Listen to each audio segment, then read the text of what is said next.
It may move in a curved path like this. It may move in a zigzag path like this. So it can reach from point A to point B in any manner. Isn't it? Unmana and Priscilla. Sir, can you repeat the question? Are you listening to me or not? Yes, sir. Right. So here object started from point A. It reached point B. How it will move?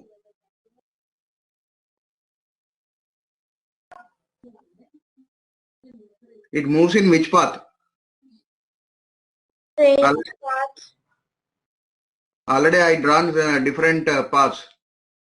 It may travel in this path, first path. It may travel in the second path. It may travel in the third path. So anything is possible, isn't it? Anything is possible, Yes, no? sir.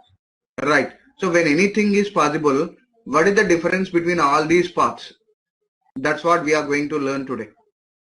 What is first path, what is second path, what is third path will be called, and how to understand about them.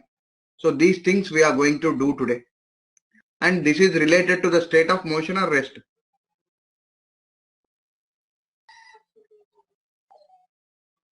This is related to the state of motion only, no? If an object is changing position from one point to the another point, then only what happens? Object will be in a state of motion and these things will happen. So about the state of motion we are going to learn today by learning about these type of a different paths, what these paths will be called, and which is shortest, which is largest, how to calculate them. So those things we are going to learn today. So let us move to that. Now first we are learning about distance and displacement. What is the distance? What is the displacement? So before going to learn about distance, so let us see here.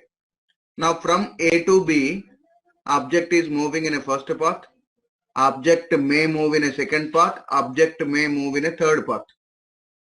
Now, if you observe carefully, first and second path generally will be longer paths than the third path, isn't it? And this third path, whatever is there, will be the shortest path, isn't it? Which is the shortest among these three? Which is the shortest among these three paths? Priscilla. Sir, the second. Second one is shortest path. Unmana, which is the shortest path? First one. First one will be shortest path. I will draw again clearly. So then you can understand. Now this is the initial point A, final point B. Now first path is there like this. And the second path is there like this. Third path one will be which I drawn first. So now tell me which one will be the shortest. Straight line. Straight line will be the shortest. This is first one. This curved one is second one. And this straight is third one. So which is the shortest? Third one. Third one. And others? Sir, they're not the shortest. They are not the shortest. So then what is the difference between them? That only we are going to learn today. Bhavya, good morning. Good evening. Good evening. Right. So that is what we are going to learn here. Now observe carefully in this diagram. A man started from this point and he reached this point, but he traveled like this. This path, the dotted lines, whatever is there. So in this path he traveled. Now tell me, this path, let us say this is first path. And this is actually, it is not the path, but this is the second one. Now among first and second, which one will be shortest?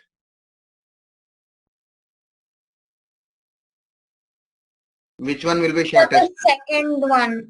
Very good. Second one will be shortest and the first one will be largest. But actually he moved in this path only. Whatever green line is there, in this path only he moved. So that's why whatever the actual path covered by object, what the path he traveled, it may be curved one or it may be circular one, it may be any one without considering the direction. What is the actual path covered by an object? That particular path will be called distance actually. That means for distance, direction will not be there. No direction will be there. It is not in a particular direction. So direction will not be considered. It may move in any direction. So what is the actual length he covered? That will be known as distance actually. So definition of distance, observe carefully. The distance traveled by a body is actual length of their path covered by a moving object irrespective of direction in which the body is traveling. So that is called distance. Now in this particular diagram, let us consider this is the starting point and I am mentioning it with A, and end point considering with a B. Now in between A and B, actually he traveled like this, which is a very big path, but any shortest path will be there in between A and B. Any shortest path is possible? Unmana? No. Shortest path is not possible. Okay, Priscilla? Sir, the second line is the shortest path.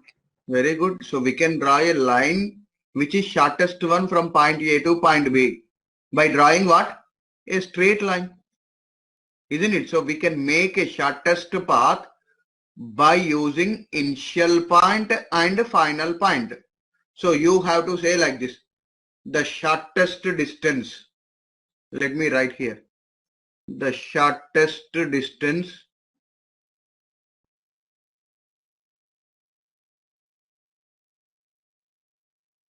between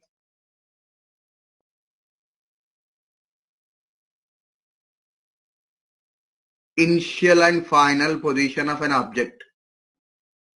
Initial and final position of an object.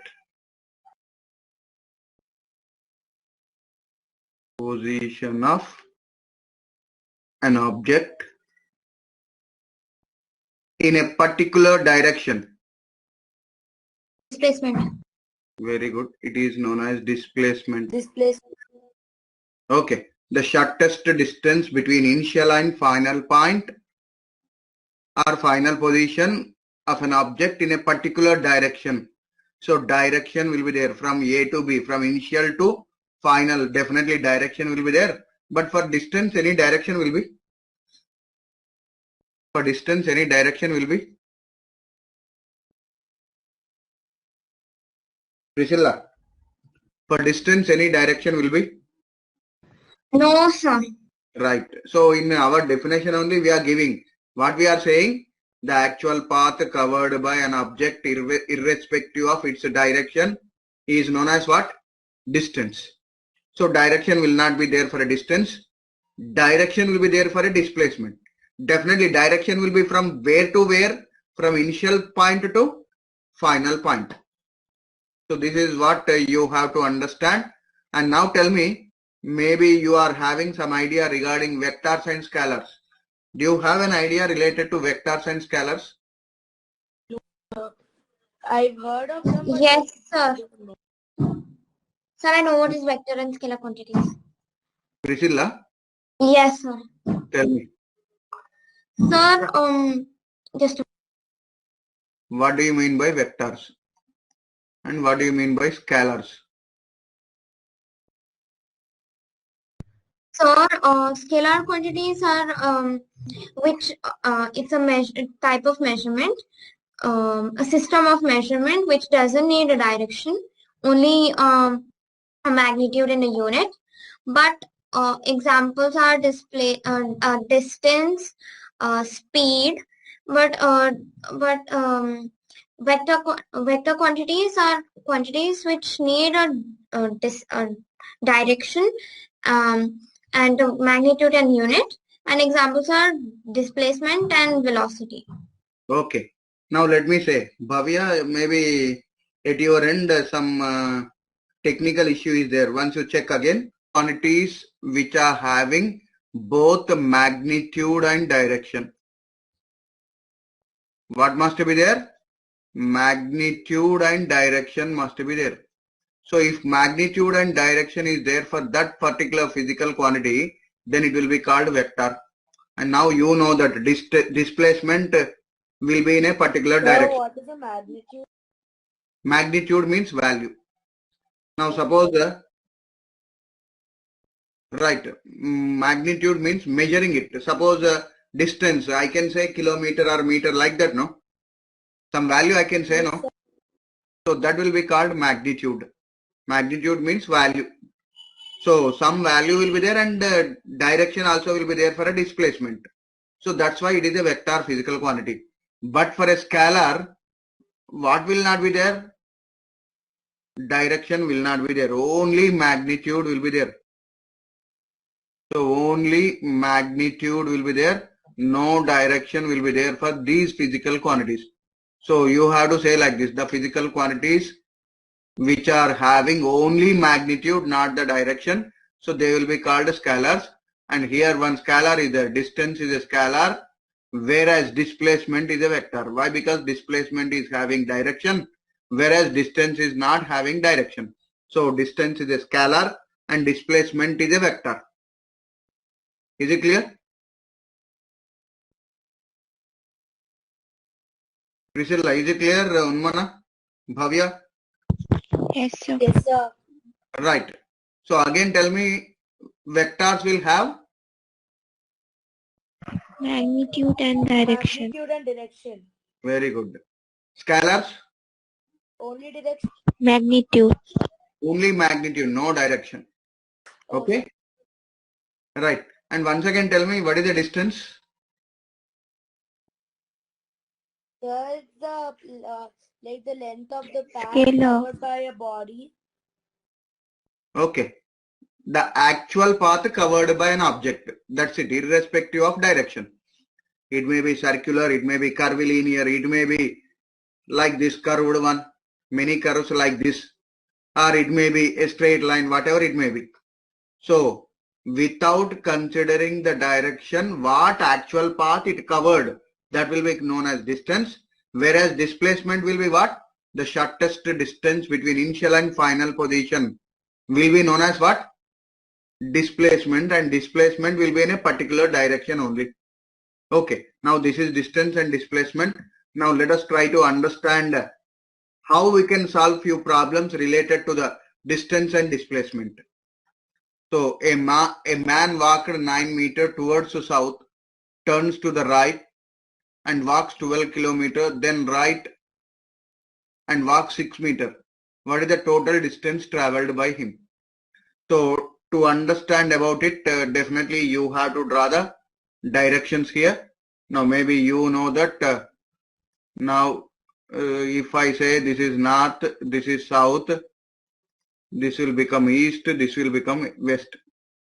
So north, south, east, west. Now observe carefully. A man walked which distance first? South. So suppose let us say he started from point A. So south means downward direction like this. In this direction he traveled for how much distance? 9 meters, and he reached point B. Now after that he turns to the right. So right means he turned to the east. So how much kilometers he traveled now? 12 kilometers, and reached point C. And then walks 6 meters. Again he turned to the right here. Like this. From this point right he turned, and how much distance he moved now? 6 meters. what will be the total distance traveled by him? What will be the total distance traveled by him? 27 meter. How? We have to add all, irrespective of direction. What is the actual path covered? That you have to calculate. So that's why 9 plus 12 plus 6. How much it will be? 27 meters. So this is the right answer. Maybe you understood now how to calculate the distance, right? Yes, sir. Right. Now let us try to understand about displacement in next session, or if any problem is there, I will explain it. But you are learning about what? This particular distance only, right? Now what is the unit of distance? Generally distance will be measured either in meters or centimeters. So meter is SI unit, centimeter is CGS unit. So CGS unit of distance is what here?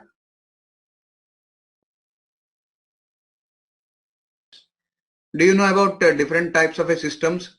MKS system, CGS system, FPS system, like that? Yes, sir. Right. So now CGS unit is what here? Tell me definitely what is the answer? Centimeter. CGS unit will be centimeter. And if it is asked in SI, what will be the answer? Meter. Meter. Very good. Now an aeroplane flies 400 meter north, 300 meter west. The distance traveled by the aeroplane. Now again, to understand about this, you need to draw the directions again. Now let me draw here. Now this is north, south, east, west. So first, which direction the aeroplane traveled? North direction. So let me draw the diagram here. North direction. Starting point will be A. Now point B it reached, and how many meters it traveled to the north? 400 meters. Now again it traveled 300 meters towards the west. So west will be there like this. First it traveled in this direction. Next it traveled in this direction. So B to C it reached. Now how much distance it traveled here? 700 meter. Right. So which is the initial point here? What is the initial point? A will be the initial point. I will write with I. What is the end point? C will be the end point. Isn't it? Now tell me, what is the distance traveled? How much distance traveled by object now? 700 meter. Very good. Total distance you have to find. That's it. Irrespective of direction, you have to add them. So 400 plus 300. 700 will be right answer. But let me explain small, very small thing related to the displacement. Now what is the initial point? A will be the initial point. Final point will be C. Now if I join A and C like this. Sorry. Not got that diagram correctly. So I will draw here.